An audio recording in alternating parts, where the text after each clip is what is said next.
Good evening. Welcome to Inside City Hall for Wednesday, January 22nd, 2025. I'm Errol Louis. President Donald Trump has been in office for just a few days, signing dozens of executive orders, many of them dealing with immigration, such as ending birthright citizenship.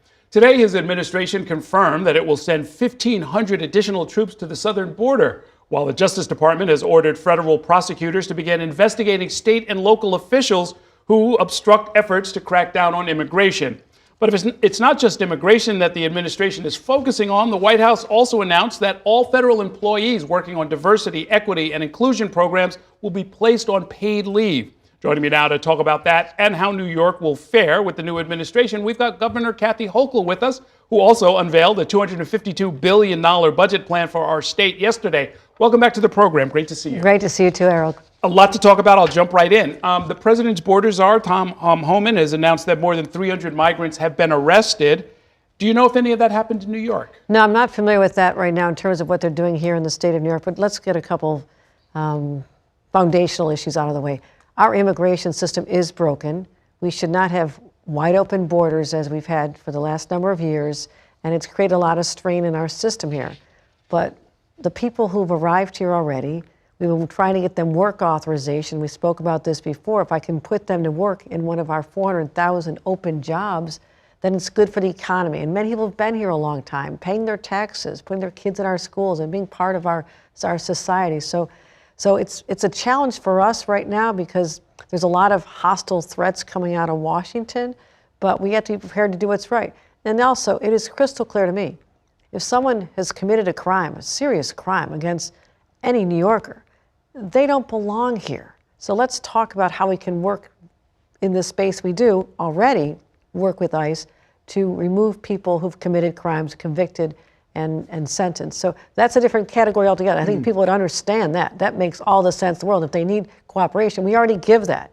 There's nothing that's going to change in our state laws. But for people that have now had their status withdrawn, temporary protective status, who've been here for years. I just left 32BJ, a big meeting of hundreds of people.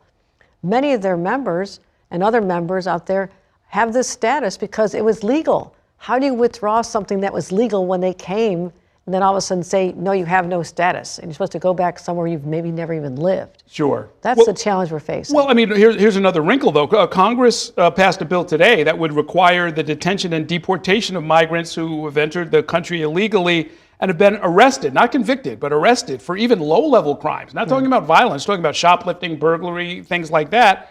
Are we prepared to have local law enforcement here in New York take on this task? It sounds like it might fill up every jail in the state. Our focus has to be on serious criminals. Those who came here who already had a record, those who are on the terrorism watch list, those who came here and committed a serious crime like assaulting a police officer. Let's focus on those. Why are we going after these cases when you've not taken care of individuals who really could do harm to our fellow citizens here? So I think that they need to reshift this and say, our laws under state of New York already say, we must cooperate with you when you are going after someone who's committed a crime and is convicted, then they're deported. We already have that system in place. Today, the Justice Department also directed prosecutors to investigate localities that try to obstruct immigration enforcement. Do you have any concerns or contingencies for state and local officials, frankly, including yourself and your staff around this kind of thing? We're going to continue to follow the law, and the law says that when someone is here and has committed a crime, the state of New York will cooperate with you. If you have a warrant, you have a legal document, you in that scenario, you already can, before Donald Trump, you can go into our facilities and talk to people, and our law enforcement is required to cooperate with you already. So that's not a change right there. But listen, this is Donald Trump. This is just a couple of days in administration. We can't spend 4 years of whack-a-mole. We have to see, these are executive orders, but what is the real implementation? Sometimes he's going to say something dramatic and get the headline, get the attention, but that really means he's going to punt it over to an agency to come up with some regulations. So we can't be in this hyper-reactive mode every 20 minutes to what they're doing. When the crisis occurs, we'll deal with it, but we also have been ready. We have something called the Empire State Freedom Initiative, launched with Attorney General Tish James the day after the election. Our legal teams are working nonstop preparing. That's why yesterday when they launched that attack on birthright citizenship, meaning someone born here, Someone born here would be shipped to some other country that they've never been before. They're supposed to be nomads wandering the earth looking for a place to call home. How absurd is that? It's in our Constitution. Right. For gosh sake. We were ready for that. That's why the lawsuit was filed almost instantaneously by our Attorney General. She was on it. So those are the kind of things we've had to take preparation steps for. But listen, I've got to govern a vast, complex state. And we can't be distracted by every single move they make. We're not going to be serving the people that we need to look out for, and those are fellow New Yorkers. Okay, well, let's see if we can dispense with some of those, because I fully agree with you. We can't just chase around after phantoms. On the other hand, when they say they're going to send 1,500 active duty troops to help secure the U.S.-Mexico border, it reminds me that New York is a border state as well. Any inkling about whether or not something like that could happen here? They've not said that, but also I want to make sure that our border is protected as well. I just authorized more state police to be on the border because that is a place that fentanyl is coming over. There's been more cases of human trafficking, gun trafficking. So I don't want to have that vulnerability. I just put $8 million in my budget yesterday to help solidify our border there as well. I noticed that the budget does not include new funding for migrants. The number of arrivals I know was dropping at the end of the Biden administration. Is your expectation now that you're not going to see the numbers go up under the new administration? I don't expect they'll go up at all. In fact, we've been able to work with the city of New York and close down a number of the shelters. We were there in a time of crisis. The influx of individuals, over 240,000 people came here with nowhere to stay. We could have had a massive, massive homelessness crisis like they have seen in other places, but we brought state resources to work with the city and said to them, we'll help you with this, but we knew it would be temporary. At some point, this would break, and it has broken even before now. I mean, this started under the Biden administration, where there are far fewer people coming across the border that needed shelter here in New York. So we've already been anticipating that we would not need this money even before the Trump administration. Okay. Now, you spoke out a minute ago about the lawsuit, the multi-state lawsuit, frankly, pushing back against the effort to end birthright citizenship. It's noticeable, because we've asked him about it here, that the mayor did not join that litigation. And other cities, I mean, San Francisco, I know, is part of it as well. Did your office ask him to join in on this effort? We've been cooperating at the state level with the Attorney General's office. Tish James is the attorney for the entire state of New York. That includes all of our localities, and that includes the city of New York. So individual mayors wouldn't be expected to have to sign on to that. Were you surprised when, because it's been asked repeatedly that the mayor at least speak out on some of these issues, and he has pretty pointedly declined to do so and said that if he has any differences with the Trump administration, he would take it up with the president personally. I'm not going to judge people on how they want to respond to this. I know what I have to do as governor, and that is to execute a budget that meets New Yorkers where they are, what their concerns are. We'll deal with immigration as it arises, and we will not stand for families being torn apart. We know where our values are, but we have to fix a broken immigration system that Congress had the chance to do last year, and the Republicans thwarted that. They didn't want a solution because they wanted to make this a political football, and they succeeded, and they scared people. Now we have to deal out with the fallout of that, which is a Donald Trump administration, and until 2 years from now, we'll have Republicans governing in the House and in the Senate. This is the world we're in, but I can't go down that rabbit hole every time something happens and comment on what everybody else is reacting. I'm the governor of New York. I have to function in a way that allows me to focus on the issues we're talking about. Let me ask it a little differently then. I mean, as a practical matter, there are hundreds of thousands of city residents who have immigration status issues. Many of them are fearful, uncertain, and they're looking for leadership. If it's not coming from City Hall, are you prepared to step in and provide that? I just announced my budget yesterday. We're putting $50 million toward the Liberty Defense Fund to help people with these legal issues. That is a commitment to help people if they're on the cusp of getting legal status. So they need this assistance. We're there to assist them. I want to be clear on that. Again, criminals over here, we're going to continue making sure that our streets are safe. I've been focusing a lot on subway safety and how to get more police officers on our trains. Anyone commits a crime, there must be consequences, especially if you come here from elsewhere and commit crimes while you're still here without status. But no one wants to see kids ripped away from their parents. We saw this. I mean, this is not speculation. This is what America had to endure the last time around. And I do believe that people have hearts and compassion, and they don't want to see their neighbor or their friends or someone, their lives disrupted that way, because we are New York, and we know who we stand for, and we know what our values are. Okay. Before we take a break, I've got a question for you. I've been wondering about this for a while now. There's been a lot of talk about presidential pardons. We saw a flurry of them just in the last few days. Flipping it around, though, you are in a unique position. You are the only person who can give President Trump a pardon for his state conviction on falsifying business records. Have you considered that? I've not considered it. I've not been asked to consider it, but there is a process.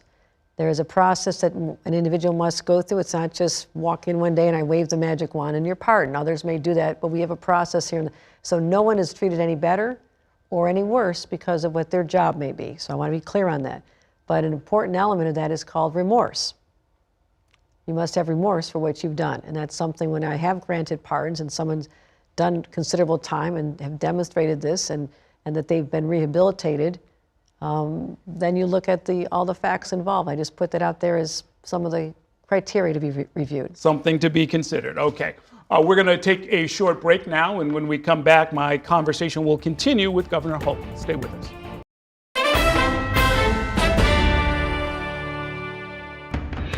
We are back inside City Hall. I'm once again joined by Governor Kathy Hochul. And Governor, your budget director has signaled, and you've confirmed this, that we may have hard times in the future. There are some out year, as they're called, budget gaps for a few years from now. $6.5 billion in fiscal year 2027, $9.8 billion in 2028, $11 billion in 2029. What's the plan on how to deal with that? Well, actually, when you look at that, we actually shaved $4 billion off that plan that we inherited. So this has been a long-standing commitment of mine, is to make sure that we are financially stable. We have a AA bond rating, that we have reserves. We have a balanced budget, number one. So all the criticism aside, we're able to balance this budget. No new tax increases, no income tax increases. In fact, there's a middle-class tax cut. And we also have $21 billion in reserves for that rainy day fund. I've worked so hard to make sure that if something happens, a pandemic, a natural disaster, or anything that we cannot anticipate, that's what it's for. So we are in a good path, and the markets and the bond rating agencies see that, and that's why they continue to give us high ratings. We know how to do this. Okay, a couple of different issues. As we speak, there's a vigil going on in Brooklyn tonight for Robert Brooks, the prisoner who was beaten to death by 14 state employees in a killing that was recorded on multiple cameras, mostly correction officers. There was at least one nurse there. That happened in early December. Why has nobody been charged in that case? That is an excellent question. For a time, this was in the hands of the Attorney General until a conflict was revealed because their office was defending other people who were involved. So that took it to having the Attorney General put in the hands of a prosecutor, and they're required to do it within a 5-county region. So she went with the largest one, Onondaga County District Attorney, and he's had this for some time, but they're waiting for the results of the autopsy. But I'll tell you what, it's been too long. It's on tape. You can see exactly what happened. That's why I even fired these people before I saw the tape. Someone described to me what happened. I said, they're gone. I don't want them in state employ. They don't deserve that title. And I want them fired without pay. And so that's the status for those individuals. But I'm just as anxious as you to have the district attorney do his job. But if he's taking the time to make sure it is ironclad, that there's no way that this could not result in this is murder. I watched the man being murdered. I went there a couple days later. I was in the room where it happened. And this makes my blood boil to know what people did to this innocent human being. Yes, he's serving time for a crime, but he did not go there with a death sentence. So I understand the frustration of the family and the advocates, and I have called for $400 million of reforms to make sure there's more cameras. And I want never to be a place in a prison where there's an inch of space where you can't witness what's happening there on a camera. More body cams, more training. I'm bringing in outside experts to talk about how we change the culture in our prisons. I am committed to this because that individual, Mr. Brooks, never should have died. Okay, let me switch topics. You're proposing a ban on cell phones in public schools. Is that going to be a requirement for all districts, or are you making it optional? No, it's going to be state law. I announced it yesterday, but also I did an event up in Albany in a school district that had gone this route. There are a number of school districts and individual schools already have done this, but this is statewide. It'll be the law, and it starts in September. And I'll tell you what, the parents who say right now, I don't want to lose contact with my child during the day, they're seeing their children be kids again. I just talked to 8th graders who said the difference is that you hear voices. A little girl talked about how there's happiness, and people are joking around and they're making friends. You know why? Because they're looking at each other like human beings instead of staring at a device all day long. So this is going to have a profound impact on our young people's mental health, but also they're learning. The teachers won't have to compete with the device for their attention, and the learning will continue to get better. So I'd be happy if they just use them like a phone for a change. They don't even do that anymore. The pressure from social media is intense on our kids. They have a lot of mental health challenges, and I'm a mom. I can't hear a child say, "You have to save us from ourselves and not do something." That's exactly what I heard when I went on my statewide tour. So it's coming. Let's talk about subway safety. Using cops on overtime, state police on overtime, National Guardsmen, these are temporary fixes. Shouldn't we go beyond sort of a 6-month stopgap efforts and try to get a permanent solution? Or are you assuming that this is a spike that just needs to be tamped down? It's interesting. I've been tracking this for 3 solid years now. There tends to be a spike in the winter. Last January, we've been trending downward in the fall. It went up 29% in January. I convened a meeting with the mayor, NYPD, my police, and we said, let's put more resources. That's when I put 1,000 National Guard in the subways. Guess what? The next month in February, then in March, the numbers plummeted when people saw the uniform presence. But come summer, there's fewer people indoors, and people that are, have mental health challenges, who are homeless, who are also need the care they deserve. And that's why we're looking at involuntary commitment to make sure that individuals who can't even take care of themselves don't live on our subways, that they actually get mental health services and care. We've had to open more beds. So it's actually more cyclical by season, we're seeing. And in the summertime, you need those police officers outside. That's where more of the trouble occurs. So I wish there was a permanent solution, but we have 4 to 5 million people riding the subway a day. There are on average 6 incidences, 6 crimes committed. That's a pretty low number, but I want to make it even lower and have a deterrent, especially on the overnight ride for I just talked to 32 BJ workers a little while ago. I mean, a lot of them come in on the night shift, and our hotel workers and the hospitality. They're on those trains sometimes all by themselves late at night. That can be frightening. I want them to see a police officer to know they're protected. Okay. Let me switch to a related issue in some ways. The State Office of Mental Health says that psychiatric beds in hospitals and private institutions across the state have dropped. This was a longer-term trend. It precedes you, but it has continued since you became governor. You've promised to add 850 public and private inpatient mental health beds. I think we're up to 629 new ones, with half of them here in the city. But private hospitals appear to be pulling back. And what can you do about that? Because we're going to be running in place. And even if you get your involuntary commitment law, there'll be no place to put it. No, and that's why we had to wait on this until we knew we had the capacity. Here's what happened. During the pandemic, many hospitals converted from psychiatric beds into just regular patient beds or COVID beds. They've been resistant to bring them back online because it's more expensive and the reimbursement is not as high, because having a psychiatrist and a psychiatric nurse costs more. I examined all this, like, why aren't the beds back online? So we told everybody you had to do this. Believe it or not, there are some that, even though their license says they're required to have a certain number of beds, they don't have them. I said, well, you have to do that. They didn't do it. I said, we're going to fine you. I had to fine some hospitals, make them pay monetary damages to the state of New York because they refused to do this. So they know I'm dead serious about this. I can't solve this problem on my own. I need all these hospital beds and to give people the compassionate care that they deserve. And I want to make sure that our subways are not rolling homeless shelters either. People need to have that sense of security when they're commuting or going to visit a family member, going to a doctor's appointment, that they're not going to be worried about someone in the throes of an episode who could do harm to themselves or to others. So we have to remove the fear that's associated with the subways. So our work to get people the care they need, number one, cameras everywhere. Every single subway train, because I insisted on it, has a camera to tape any, hopefully be a deterrent, but if a crime is committed, we have the evidence, but also the police presence and the National Guard. So I'm focused on this because this region runs because of public transit. It functions at a high level because of this, the ability to get people to their jobs. And we're going to continue making investments. Okay. Real quick on congestion pricing. Are you satisfied with the program so far? It's working. Yep. That's anecdotal, and that is from people who said, I don't want to pay that.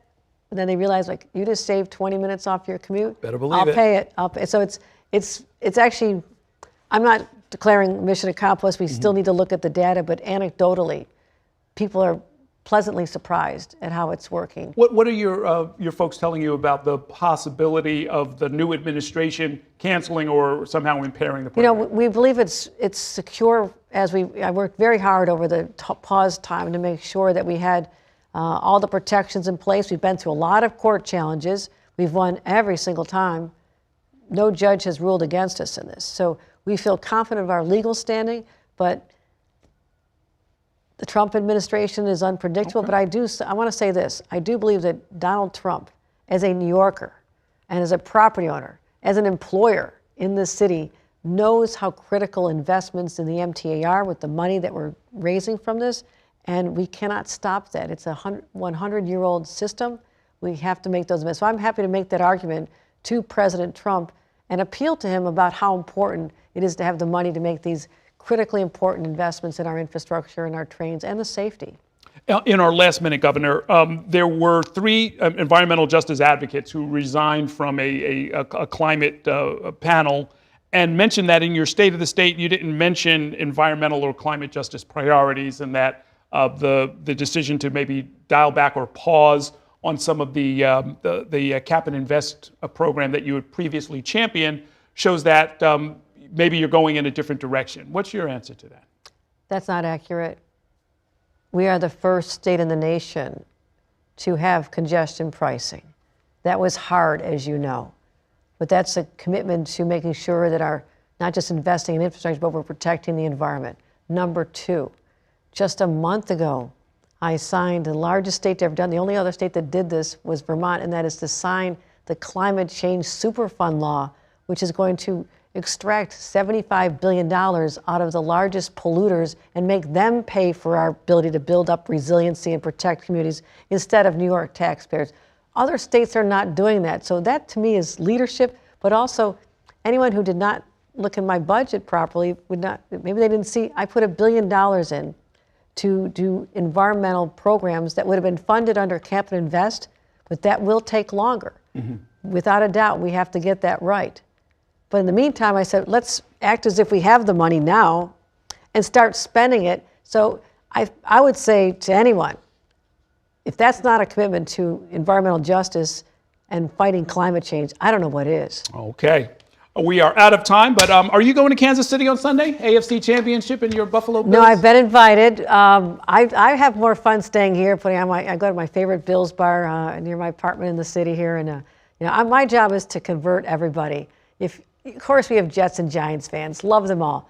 But when your team's not there, I want you to walk around saying, "Go Bills." Wear the red, white, and blue. Wear it with pride. Now, if they make it to the Super Bowl, you're going to New Orleans, right? I hope to. Okay, fair I can't enough. say right now. I hope to. And let us know if you've got any bets going. I don't jinx anything, though. Okay. It's not a good thing to do. But I love my team, but I love my state. Good enough, and good luck with that. Thanks so much for coming by. All right, great to see you again, Errol. Okay. Thank you for watching our YouTube channel. Let Spectrum News be your resource for balanced, in-depth political coverage, and click the subscribe button right here. You can also download our app or watch us on TV to learn more about the candidates, where they stand on the issues, and more. We'll see you then.